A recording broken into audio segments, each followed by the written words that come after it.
delicious waffles from Tanya Rush with Meals in a Rush. Well, hi there. Thanks for joining us here on Colorado and Company. And just like our name says, we love all things Colorado, and so does our next guest. I'd like to welcome filmmaker Nick Molle. He's produced a documentary film that was 100 years in the making, and the highly anticipated screenings are finally here. It's nice to see you. Thanks for coming in, Nick. Thank you so much for having me here. It's nice to be here. Well, the film is called The Living Dream. Give us a sneak peek. What is it about? It's the centennial of Rocky Mountain National Park is right now, and so the movie The Living Dream was about the 100-year history of Rocky Mountain National Park. Yes. But it actually goes a little beyond that, more like 120 years. And I know the topic is very near and dear to you. What inspired you to do this? I love the outdoors, love the wilderness, but as I studied Rocky Mountain National Park more and more, I discovered the connection to the people over its history. It's always had a connection to somebody who's had a dream.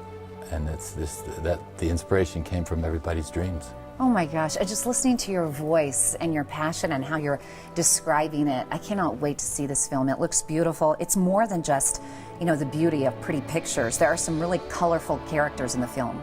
There's some very colorful characters. The standards that everybody knows and loves. Enos Mills, the father of Rocky Mountain National Park. F.O. Stanley, the inventor of the Stanley steam car, who built the Stanley Hotel. Isn't that amazing? And contributed so much. They're responsible for the park.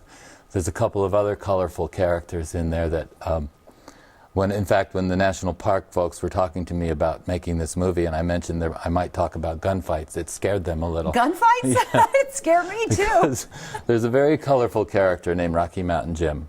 Yeah. And I put him in because he really represents the Wild West. He represents a part of the park that maybe can't be there anymore, but that's essentially a part of it. And he's so colorful. Isabella Bird, the English woman who came, proper English woman, met Rocky Mountain Jim. And their encounter, these two odd, strange bedfellows, so to speak, put it that way, she called him a man any woman could love, but no sane woman would marry. Yeah, we've all met a few of those, yeah, haven't I think so. Well, let's take a quick look at the film. We have a clip of it. Let's take a look. Thank you. In 1915, in the Colorado Rocky Mountains, we did not create Rocky Mountain National Park. We gave it a name.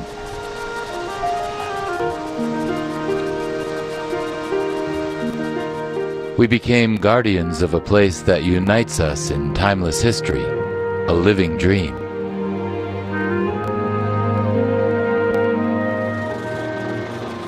Generations upon generations have come to visit Rocky Mountain National Park and have passed on their dreams, their personal connections to these 415 square miles of Colorado wilderness.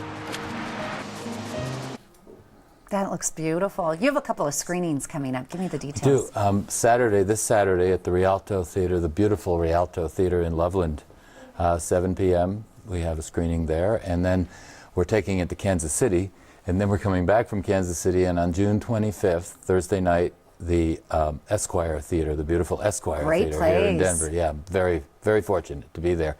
And anyone who wants tickets can go to nickmolle.com and find out about the screenings and get tickets. It's on our homepage. Nickmolle.com, and that's MOLLE.com. Okay, nickmolle.com if you'd like to find out more about the screening and get tickets. Now, as a filmmaker and having such passion like you do, what was it like for you to make this film?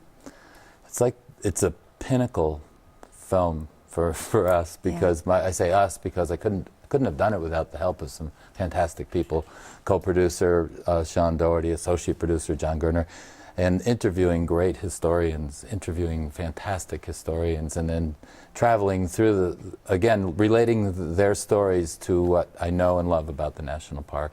It's just a passion, a real passion piece. Well, I think that the title speaks volumes, The Living Dream. It's interesting you named it that. Why? I was thinking about everybody's dreams, and I was possibly going to call it Living the Dream. And I wrote that to a friend of mine, and he said, I just saw that dyslexically, and I read The Living Dream. I said, that's the title. Thank you very much, John. John Gerner, a friend of mine. John Gerner, wow. Isn't it nice how people inspire you in life? You never know what's going to happen with friendships. What do you want people to gain after they watch this film? When they're leaving the studio, what do you want them to say and feel? I want them to understand that we can't have conservation without people. putting a fence around something and saying keep the people out and then we'll preserve it doesn't work. People are part of the preservation process. I even call it the economics of preservation, because if people want to come and visit, we call them tourists, we call them visitors, we call them guests, we call them locals. But if everybody wants to go experience the beauty of nature, then we will preserve it. That's what I want people to take away. That's a good message. That's a great message, and not a lot of people are pushing it out these days, so it's wonderful that you are. There had to be some challenges when making this film. Oh, yeah. Some big challenges You're like, at times. There were a few. Well, when you find yourself on the tundra wanting ready to film and one of the classic thunderstorms comes Oh, in, no. and you're not quite ready for that, and you have a jib and a tripod out All of a there, sudden you're auditioning for the Weather Channel. And I know that I know that the incredible news folks here at Channel 9 have experienced that. That's I'm for sure they have. The screening so far, what has it been like? What have the audience said to you? Without bragging, well, I can brag a No, little brag, bit. baby, Okay. brag. We had 240 people in a 220-seat theater Wow. in Estes Park at the Historic Park Theater, and according to the fire marshal, it was still legal because they had taken out some seats, so we're okay. We had a standing ovation. That was wonderful. We took it to Kearney, Nebraska, had 150-something people come out to see it, and they all love Estes Park. It was a really, really nice feeling, a great experience. Great people in Kearney, Nebraska, too. Really great people. Rocky Mountain National Park means so much to so many people, but to you, what do you find is the best place? Is there a hidden treasure inside that park for you? Well, if it's hidden, and well, I don't have secret places. I usually share What's your them. favorite part? Well, probably it varies at times, but one place that captures it all for me is the area around Black Lake and the approach to Black Lake. It's deep in Glacier Gorge area of the park, below Long's Peak on the other side. It's just beautiful. There are scenes from it in the movie. Oh, good. Okay, and are there any tips that you have for people who want to venture out this summer? Be careful at the beginning because the water is pretty high right now. It's melting fast. There's a lot of snow, but it's beautiful. Tips: go a little further. A lot of people, we used to say, go a half a mile down the trail and you'll have it, more to yourself. Of course, we want to share it with people, but the further you go, the more spread out we all are. And I think that just go a little further than you're used to going on your hikes. Be careful and enjoy it. Great, great film. Thank you for giving us a sneak peek. I can't wait to see it in its entirety.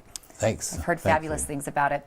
You can attend a special screening of The Living Dream. There are two coming up. It's this Saturday, June 6th at 7 p.m. at the Rialto Theater in Loveland, and June 25th, also 7 p.m. at the Esquire Theater in Denver. So for tickets and for more information, go to his website. It's nickmolle.com. That's nickmolle.com. The Living Dream is coming to PBS this summer, so look for it in your local listings. Once again, please go to his website, nickmolle.com, for more information about screenings and tickets.